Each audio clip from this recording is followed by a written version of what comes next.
Good morning, dear student. Welcome to online DSS classes.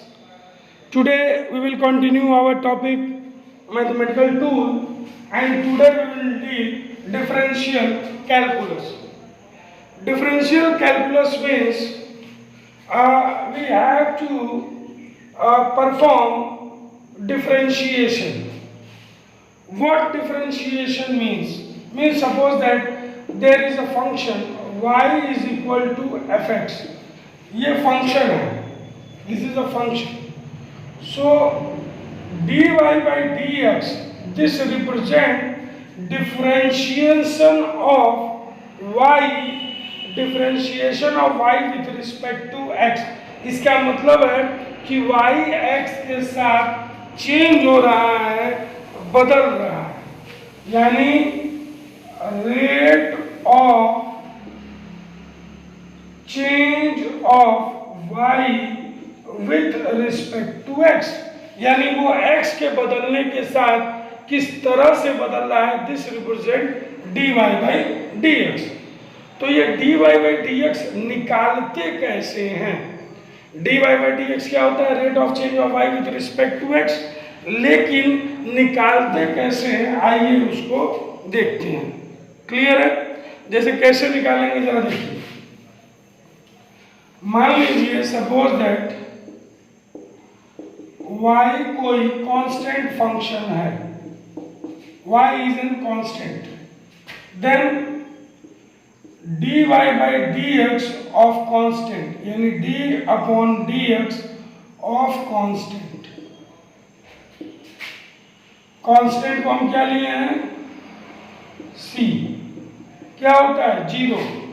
Clear है? क्योंकि जो चीज कांस्टेंट है वो बदल नहीं सकती. हमने dy बाई dx को लिखा था कि average rate of change of y with respect to x, यानी change of y with respect to x. x बदले तो y कितना बदला? अरे तो जब ये कांस्टेंट है तो बदलेगा कैसे? इसलिए 0. Clear? For example y is equal to मान लीजिए 5 है, तो dy बाई dx क्या हो जाएगा? 0, क्योंकि 5 बदल नहीं सकता. क्लियर है? x को कुछ भी बदले, y 5 ही फिक्स रहेगा. क्लियर? अच्छा, फिर देखिए, मान लीजिए y x पे पावर n है, कोई भी फंक्शन है, y is equal to x पे पावर n. तो dy बाई dx जो होगा वो होगा nx पे पावर n माइनस 1. ये फॉर्मूलेज हैं, you have to memorise this. क्या मतलब हुआ? देखिए, अगर y is equal to x पे पावर 9 है तो dy बाई dx होगा 9x पे पावर 9 माइनस 1, यानी 9x पे पावर 8. क्लियर? आइए एक और एग्जांपल लेते हैं. मान लीजिए y is equal to constant और x पे पावर n है, तो अब हम इसका dy बाई dx कैसे निकालेंगे? कांस्टेंट डिफरेंशिएट नहीं होता, बार into d upon dx of x पे पावर n. इसका इंटीग्रेशन जस्ट अभी हमने पढ़ा, कितना होता है? nx पे पावर n माइनस 1. तो dy बाई dx क्या हो गया? nc x पे पावर n माइनस 1. जैसे एक एग्जाम्पल देखते हैं. y is equal to 5x cube है, तो dy बाई dx क्या होगा? 5 ऐसे ही बाहर हो जाएगा, इनटू n की जगह यही है, दिस इज n, तो 3x पे पावर 3 माइनस 1. तो 3 माइनस 1 क्या होता है? 2. तो हमारा क्या हो गया? 15x square. यानी what will be our dy by dx? 15x square. Similarly देखिए, we should deal our next formula.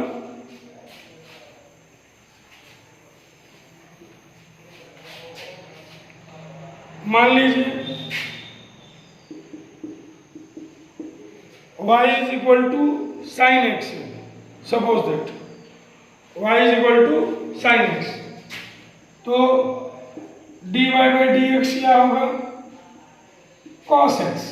You have to memorise this, ठीक है। एक एग्जाम्पल लेते हैं, फॉर एग्जाम्पल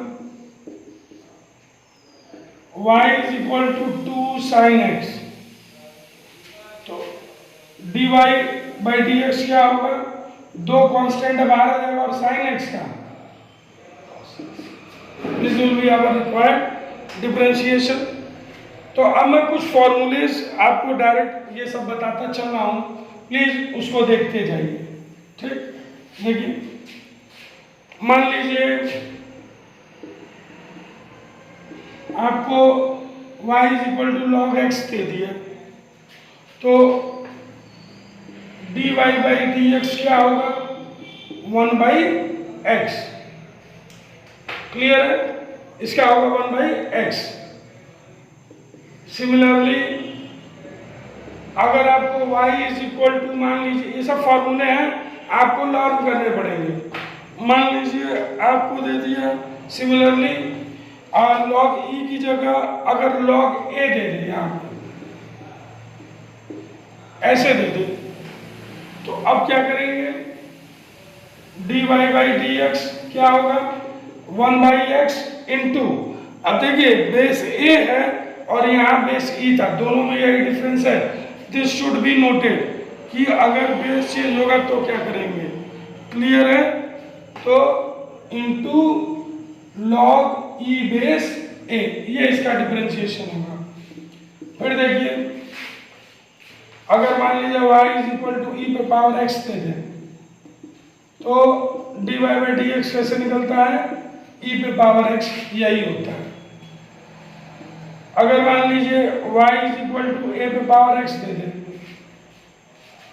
तो dy बाई डी एक्स क्या होगा, ax log e base a, ये होगा इसका डिफरेंशिएशन। अगर a पे पावर x देता है तो अच्छा। फिर देखिए,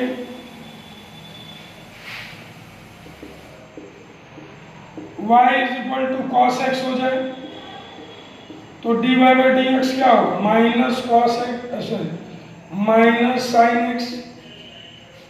साइन का कॉस होता है, कॉस का साइन होता है, but we should keep in mind the plus and minus sign. फिर देखिए, अगर y is equal to tan x है, तो dy बाई डी एक्स क्या होगा, sec square x, dy by d x will be sec square x. Similarly अगर मान लीजिए suppose that y is equal to cot x दे दे, तब dy by d x minus cosec square x, ठीक। अगर मान लीजिए y is equal to sec x दे दे, तब हम डिफरेंशिएशन कैसे करेंगे, तब dy बाई डी एक्स होगा sec x tan x. Similarly अगर मान लीजिए अब जैसे कॉट का कोसेक हुआ, कोसेक दे देगा, तब क्या करेंगे, तो देखिए y is equal to cosec x, तो जो dy बाई डी एक्स होगा वो क्या होगा, अब कोसेक एक्स को चेंज करेंगे तो that will be minus cosec x cot x. This formula you have to memorise, ठीक। अच्छा, अब जरा कुछ चीजें और देख लीजिए। सपोज दैट मान लीजिए कभी कभी हम लोग ऐसी प्रॉब्लम्स में आते हैं जहां हमको दो चीज़ों का मल्टीप्लिकेशन करना पड़ता है। जैसे for example y is equal to u into v, मान लीजिए ऐसे दिया, ठीक। तो कैसे करेंगे, अब इसका dy बाई डी एक्स कैसे निकालेंगे, तो उसके लिए हम क्या करते हैं, इसको फर्स्ट और इसको सेकंड फंक्शन मानते हैं, ठीक है। This is first function and this is second function. अब dy बाई डी एक्स कैसे करेंगे? देखिए, फर्स्ट फंक्शन को छोड़िए, d upon d x of second function plus, अब सेकेंड को छोड़ दीजिए, du बाई डी एक्स, यानी फर्स्ट फंक्शन को डिफरेंशिएट किए इनटू, ठीक। जैसे इसका एक एग्जांपल देखते हैं, y is equal to sine x cos x, दो फंक्शन हो गए, तो dy बाई डी एक्स कैसे निकालेंगे? साइन एक्स, इसको डिफरेंशिएट करेंगे, तो जब कॉस को करते हैं तो क्या आता है? माइनस साइन एक्स प्लस, अब इसको छोड़ेंगे, इसको करेंगे तो क्या आएगा? कॉस एक्स इंटू ये वाला कॉस एक्स, तो क्या आ गया? Minus sine square x plus cos square x. तो अगर दो फंक्शन दिया हो तो इस तरह से हम लोग डिफरेंशिएट कर सकते हैं। अब अगर मान लीजिए प्रोडक्ट डिवीजन दे दे, मान लीजिए इस तरह से दे दे u बाई वी, अब हमने प्रोडक्ट ले लिया, तो अब क्या करेंगे? देखिए, ये हमारा न्यूमरेटर है और ये हमारा डिनोमिनेटर है, तो dy बाई डी एक्स क्या करेंगे? पहले डिनोमिनेटर को लिख दीजिए, ठीक, और फिर न्यूमरेटर को डिफरेंशिएट कर देंगे, माइनस, अब न्यूमरेटर को छोड़ देंगे, डिनोमिनेटर को डिफरेंशिएट करेंगे अपॉन, डिनोमिनेटर ये है ना, तो इसी का square. This is our required formula. जैसे y is equal to sine x upon cos x, तो इसका जो dy बाई डी एक्स होगा ऐसे होगा, पहले इसको छोड़ दीजिए, साइन एक्स को करेंगे, देखिए फर्स्ट फंक्शन, तो साइन एक्स का क्या होता है? कॉस एक्स, माइनस, अब न्यूमरेटर को छोड़ देंगे, साइन एक्स, और डिनोमिनेटर को करेंगे minus sine x upon cos square x, क्योंकि वी स्क्वायर है, क्या आ गया? Cos square x plus sine square x upon cos square x. Cos square x plus sine square x क्या होता है? 1, तो 1 अपॉन कॉस स्क्वायर एक्स, है ना, 1 अपॉन कॉस स्क्वायर एक्स, एक minute, 1 upon cos square x, और 1 upon cos square x को क्या लिखते हैं? देखिए, हो गया क्लियर? तो like this we will perform our desired calculus. तो ये सारे फॉर्मूलेस थे जो आप अलग अलग जगहों पे यूज करेंगे। क्लियर है? Dear all, hope so you all will be able to understand this. अगर कोई चीज़ आपको समझ में नहीं आ रही हो तो please feel free to ask. आप एकदम फ्री फील करें पूछने के लिए। इन फॉर्मूलेस के हेल्प से गो थ्रू होइए, आपके बुक्स में क्वेश्चंस दिए हुए हैं उनको लगाइए, और जो ना समझ में आए उनको पूछिए। Thank you.